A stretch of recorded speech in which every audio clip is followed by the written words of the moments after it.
운명은 생명체와 같다. 생명체가 탄생하고 성장하고 성숙하고 쇠퇴 소멸해 가는 것처럼 문명도 똑같다. 그렇게 설명을 했습니다. 우리는 성숙한 세계를 원하고 있습니다. 정치적인 성숙, 교육적인 성숙, 경제적인 성숙. 그런데 스팽글러의 주장에 의하게 되면 이러한 성숙의 단계라고 하는 것은 쇠퇴 내지는 소멸의 바로 그 전 단계라. 그렇게 설명을 하고 있는 겁니다. 뭔가 최고의 단계에 이르렀다고 하는 것은 그 다음은 내리막길이 있는 거다라고 하는 지적이 되는 겁니다. 우리는 많이 이룬 시대에 살고 있습니다. 황금만능의 시대에 살고 있고 기술과 지혜가 복합되어 있는 테크노피아의 시대 속에 살아가고 있다고 말합니다. 그러면서도 여전히 소외받은 사람들은 많이 생기고 있고 고독에 울고 있는 사람들은 많이 있음을 부인할 수는 없습니다. 토인비 같은 유명한 역사학자도 똑같은 의미로서 역사의 과정을 설명을 했습니다. 그리고 이러한 역사학자들이 예를 들고 있는 나라들은 과거에 끝없이 성장했다가 갑자기 붕괴해버린 바벨론이라고 하는 나라 또는 로마라고 하는 나라를 예를 들기도 합니다. 그러나 우리가 이 역사학자들의 희망이 없는 역사의 과정에 대하여 하나님을 믿는 성도들은 조금 다른 시각으로 볼 수 있어야 되리라고 생각합니다. 우리는 별로 의미가 없어 보이는 과거를 지나고 오늘에 이르렀습니다. 그렇기는 하지만은 그 가운데서 추억으로 간직할 수 있는 여러 가지 것들을 우리는 건져서 우리의 기억 속에 담고 있습니다. 앞으로 나아가는 미래에 대해서 많은 사람들이 불확실하다고 말하고 있고 희망이 없다고 말하지만 우리 믿음의 성도들은 여전히 큰 비전의 그림을 그려보고 있는 것은 사실입니다. 현실에 대해서도 만족하게 감사하며 살려고 노력을 많이 하고 있죠. 이러한 역사적인 시각을 가지고 우리는 오늘 구약에 제시되어 있는 역사를 하나 소개받고자 합니다. 본문의 말씀에 나오고 있는 아모스는 뽕나무를 키우던 농부였습니다. 어느 날 하나님의 부름을 받았습니다. 그는 농사하는 모든 것들을 다 정리를 했고 하나님의 선지자로서 나서서 주의 복음을 전하기 시작했습니다. 그런데 아모스는 견디기 어려운 말씀을 이스라엘에 전할 수밖에 없는 본인으로서는 심히 원하지 않는 말을 부탁을 받은 거죠. 즐거운 말을 예언했으면 얼마나 좋겠습니까? 희망 있는 말을 예언했으면 얼마나 좋겠습니까? 그런데 이 나라가 망한다고 하는 예언을 하니까 듣는 사람도 부담스럽고 말하는 사람도 굉장히 꺼림칙한 거라고 볼 수밖에 없습니다. 그러나 아모스는 누구의 명입니까? 하나님께서 말씀하신 것이니까 그 말씀 그대로를 전하지 않을 수가 없었습니다. 아모스 7장의 말씀에는 이스라엘 나라가 망하게 되는 과정에 대하여 설명을 세 가지 환상을 들어서 하고 있습니다. 첫 번째 환상은 메뚜기의 환상이 나왔습니다. 이 메뚜기의 환상은 자연재해로 인한 멸망을 예고한 것이었죠.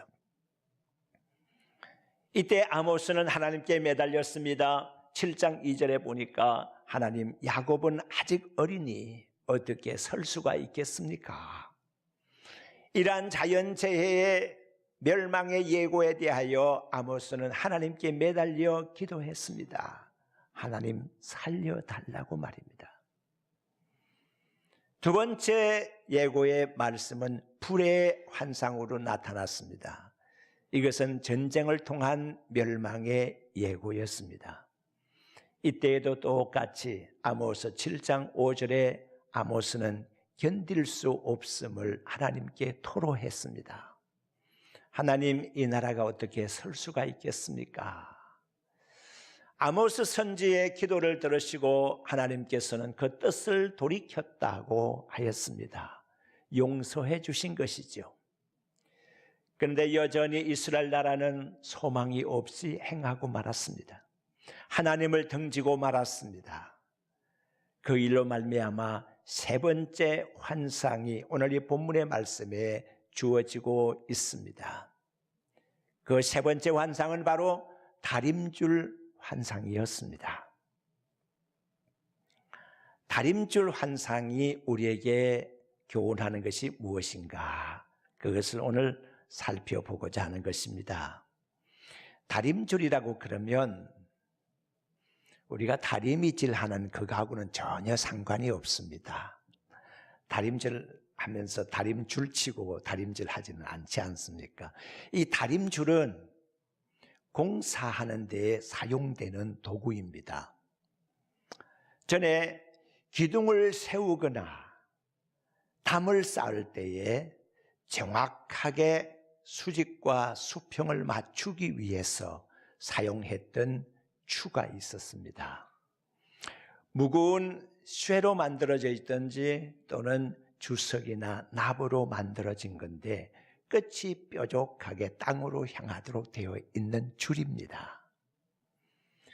그것을 띄우게 되면 수직을 맞출 수가 있게 되는 겁니다. 그 수직을 맞춘 선에서 옆으로 또 수평을 맞추게 되는 겁니다. 그러면서 공사를 하게 되는 거죠. 아무리 유능한 담을 쌓는 사람도, 아무리 유능한 대목도 다림줄을 치지 아니하고 일을 할 수는 없었습니다.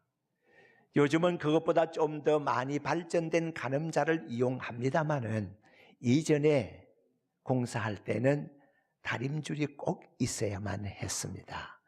요즘도 담을 치는 사람들은 다림줄을 이용하고 있는 것을 알 수가 있습니다. 다림줄을 쳐야지 수직과 수평을 정확하게 잡을 수가 있습니다.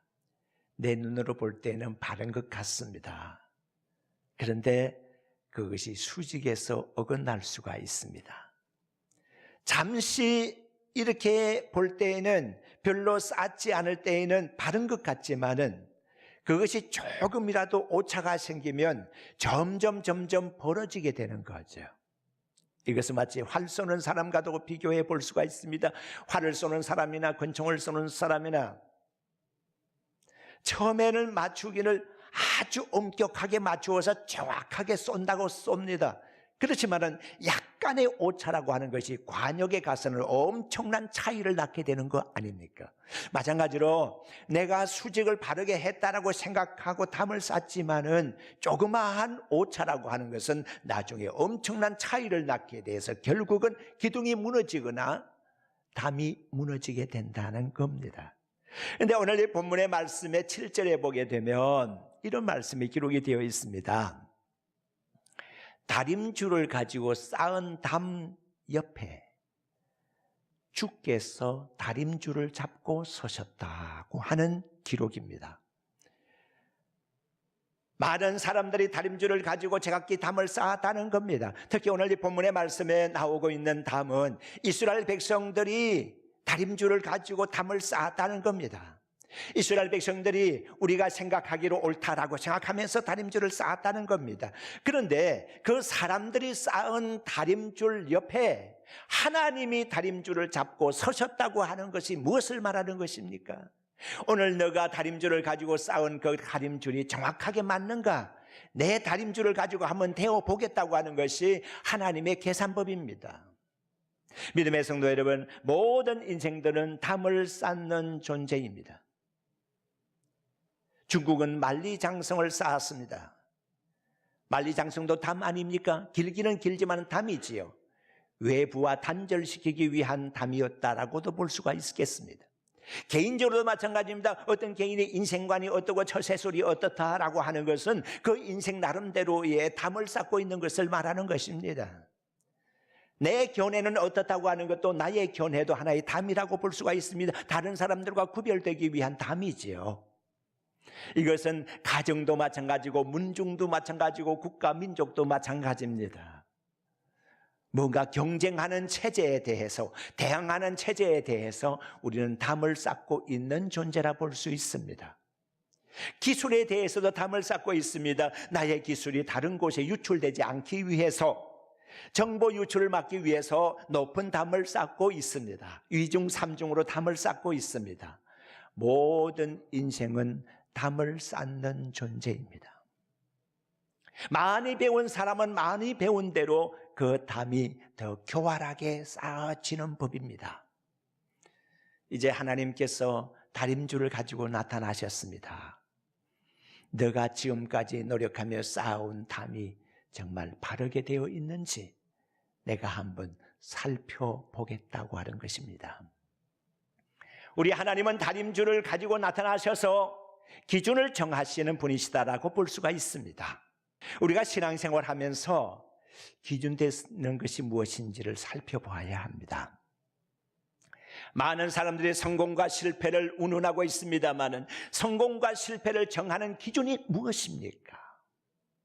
많은 사람들이 행복이다 불행이다라는 말을 하고 있거니와 행복과 불행을 정하는 기준은 또한 어디에 있는 것입니까? 성서로 돌아봐야 합니다. 누가복음 16장의 말씀을 보게 되면 부자와 나사로의 비유가 나옵니다.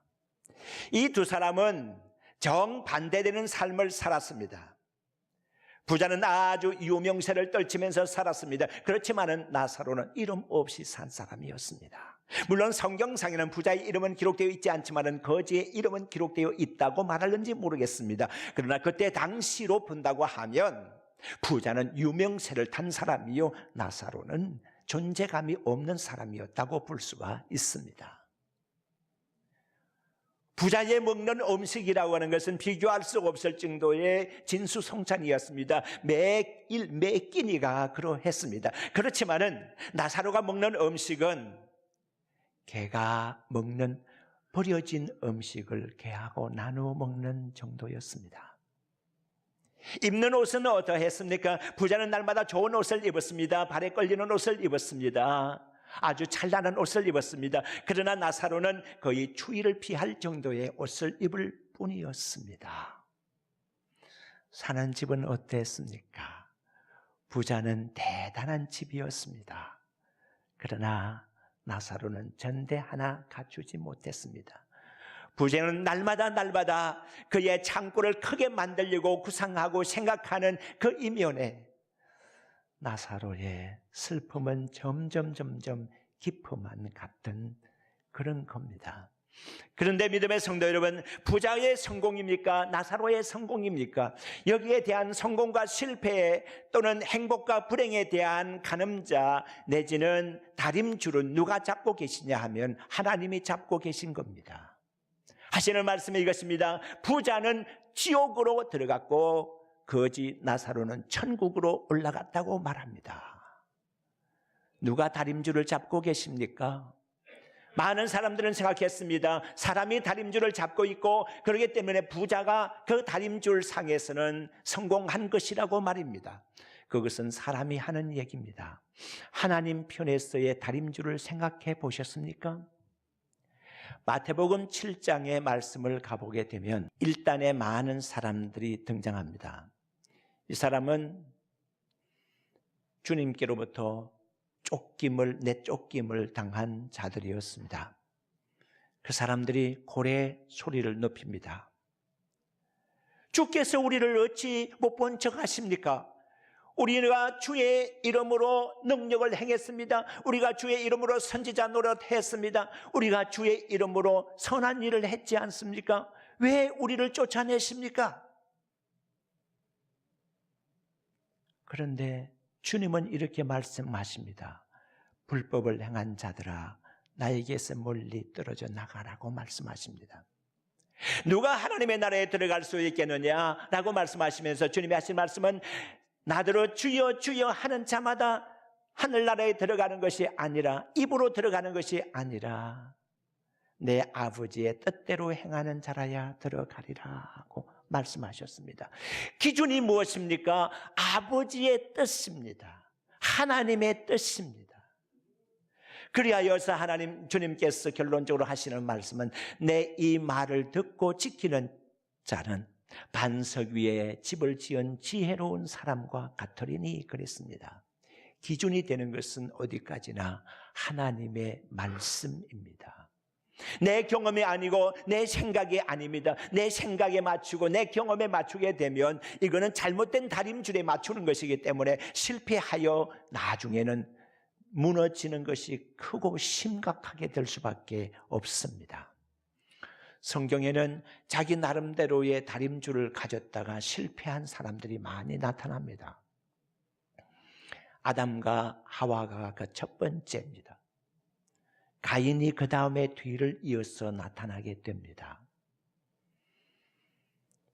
그리고 쭉 진행하여 내려오게 되면 모세와 대항했던 애굽의 바로 왕도 거기에 속해 있습니다. 쭉 내려오다가 이스라엘의 초대왕 사울 왕도 거기에 해당합니다. 쭉 내려오다가 신약의 헤롯 대왕이 거기에 해당되는 사람입니다. 쭉 진행되다가 우리가 잘 아는 가룟 유다도 거기에 해당되는 사람입니다. 자기 마음대로의 다림줄을 가지고 있던 사람들이었습니다. 자기 생각대로의 다림줄이 있던 사람들이었습니다. 그렇게 하면 행복인 것 같았던 그 자기 나름대로의 다림줄, 그것이 실패하는 것이었습니다. 믿음의 성도 여러분, 만물 만사의 기준이 무엇인지 아십니까? 바로 하나님이 기준이십니다. 하나님 기준 외에, 하나님 말씀 기준 외에, 하나님의 뜻 기준 외에 다른 기준 세우면 실패합니다. 철학자 니체는 19세기를 가르쳐 신이 죽은 시대라고 말했습니다. 철학자 마르쿠제는 20세기를 가르쳐서 아버지가 죽은 시대라고 말했습니다. 20세기를 아버지가 죽은 시대라고 말했을 때에 이 사회상 구조가 어떻게 변했는지 어느 정도 우리가 짐작해 볼 수가 있습니다. 아버지가 죽었다는 것은 무엇을 말하는 것일까요? 한 가정이 있으면은 부모님이 계셔요. 자녀들이 있고, 아버지와 어머니는 성적으로 서로 음양으로 비교가 되고 반대가 될 뿐 아니라 여러 가지 면에서 서로 반대되는 것이 있습니다. 어머니 그러면 사랑과 포용의 대명사예요. 안아주고 위로해주고 품어주는. 아버지라고 했을 때는 아버지는 공의로서 자녀를 가정을 다스리는 대명사예요. 아버지는 자식을 사랑하지만 훈계로서 가르치고 바르게 가르치려고 노력을 합니다. 이게 아버지 상이거든요. 아버지가 죽었다는 것을 뭘 말하는 것일까요? 공의가 사라지고 있다라고 하는 겁니다. 가정의 다림줄을 가지고 있는 분의 다림줄이 지금 흔들리고 있다는 거예요. 기준이 흔들리고 있다는 거예요. 그러니까 자녀들이 바르게 성장할 수가 없는 거죠. 아버지나 어머니가 다 함께 그냥 자식 사랑만 하고 있고 공의로 제대로 자녀를 다스릴 줄 모른다는 얘기예요. 매가 필요하고 회초리가 필요하거든요. 그런데 매와 회초리는 간 곳이 없고 그냥 사랑 하고 있으니까 가정이 원만하게 세워질 수가 없고 이 사회 역시 희망으로 말할 수가 없는 거예요. 얼마 전에 대학 강사로 출강을 하고 있는 남모 씨가 모 일간지에 기고한 글입니다. 이런 내용입니다. 어느 날 신발장 청소를 이렇게 하다 보니까 아들의 학생증이 발견이 됐는데 이렇게 보니까 대학생이에요. 자기 아들은 고등학생인데 거기 발견된 학생증을 보니까 대학교 학생으로서 자기 아들의 사진이 찍혀 있는 학생증이더라고요. 순간 앞이 캄캄해졌습니다. 내 아들이 이 대학생 학생증을 도둑질 해가지고 도대체 어떤 용도에 무엇 때문에 이걸 만들었을까? 아버지가 생각해 보니까 앞이 캄캄해지는 거예요. 남의 자식들만 생각하고 그랬는데 남 자식만 그런 줄 알았는데 막상 자기 자식이 그러는 것을 보니까 너무너무 캄캄한 거예요. 애를 불렀어요. 애야, 설명 좀 해봐라. 도대체 이 학생증이 무슨 증이냐? 아들이 말이 없습니다. 아무 말이 없습니다. 아버지가 화가 났습니다. 안으로 들어가서 오디오 세트를 가지고 나왔습니다. 그리고선 땅바닥에 내동댕이 쳤습니다. 이놈아, 며칠 전에 너 생일이었지? 나는 제대로 학업 생활로 열중하고 제대로 된 아들을 위해서 그 생일을 축하해서 이 오디오 세트를 사준 거 아니냐?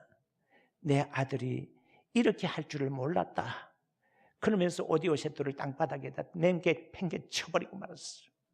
그러고서 호되게 혼을 냈어요. 그랬더니 아들이 울면서 가출을 해버리고 말았어요. 집을 나갔어요. 집을 나갔는데 하루가 지납니다. 들어오질 않습니다. 이틀이 지났는데 들어오질 않습니다. 사흘이 지난 저녁 때에 아들이 들어오는데 이렇게 보니까 머리를 빡빡 깎고 머리를 밀고 들어온 거예요. 그러면서 아버지 용서해 주세요. 그러면서 엎드리는 거예요. 아버지가 가슴이 아팠어요. 그렇지만 이 아들을 그대로 보낼 수는 없어서 그 아들을 데리고 경찰서로 갔어요. 경찰서로 가서 자수한다는 거예요. 자수하면서 아버지가 이렇게 말했습니다. 이게 내 아들입니다. 내 아들이기는 하는데 절도를 했고 그리고 사문서 위조를 했습니다. 학생증을 훔쳐가지고 누구의 학생증인지 모르겠는데 이 학생증을 훔쳤습니다. 그리고 이것을 위조로 해서 자기 사진을 붙이고 자기가 대학생 행세를 했습니다. 그러니까 이 아들을 적절하게 법에 따라서 처벌을 해 주시기를 바랍니다. 그러면서 아버지가 아들을 고소를 해버린 거예요. 경찰서에서 난감했습니다. 이런 경우가 없었으니까요. 여러 가지로 정상을 참작을 해서 불구속으로 입건을 하도록 하고 집으로 돌려보냈습니다. 아버지가 말합니다. 아들아, 먼저 집으로 가 있으라. 그러고서는 아버지가 해그름에 집으로 들어갑니다. 집으로 들어가는 아버지, 그 아버지를 부여안고 아들이 웁니다. 왜? 아버지도 머리를 빡빡 밀고 들어갔으니까요. 우리는 생각합니다. 우리 아버지 하나님의 마음을 언제 가서 이해할 수가 있겠습니까? 높고 넓으신 아버지의 마음, 곧고 바르신 아버지의 마음을 우리 자식된 우리는 언제 이해를 하겠습니까? 아마 어쩌면 이 땅에서 떠나기까지 우리는 아버지의 뜻을 헤아리지 못하고 아버지의 말씀을 헤아리지 못하고 이렇게 저렇게 방황하다가 세월 다 보낼 거 아니겠나 하는 생각을 가지게 됩니다. 말씀 정리합니다. 다림줄을 갖고 계신 분은 하나님이십니다. 옳고 그름에 대한 판단은 하나님이 하십니다. 나의 경험, 나의 생각 가지고 떠들지 마시기를 바랍니다. 교회 안에서는 적어도 그렇습니다. 하나님의 뜻대로 할 수 있기를 바라고 하나님의 말씀에 맞추어 살기를 바랍니다. 그럴 때 우리 삶이 정리가 될 수 있습니다. 나는 손에 다림줄을 잡았다. 너가 쌓은 너 다림줄을 가지고 쌓은 담 옆에서 너가 쌓은 담이 맞는지 보려고 내가 다림줄을 잡고 있다라고 하는 주님의 모습을 떠올려 보면서 하나님의 다림줄에 잡힌 우리 늘 조심하며 말씀에 맞추어 살기를 주의 이름으로 축원합니다.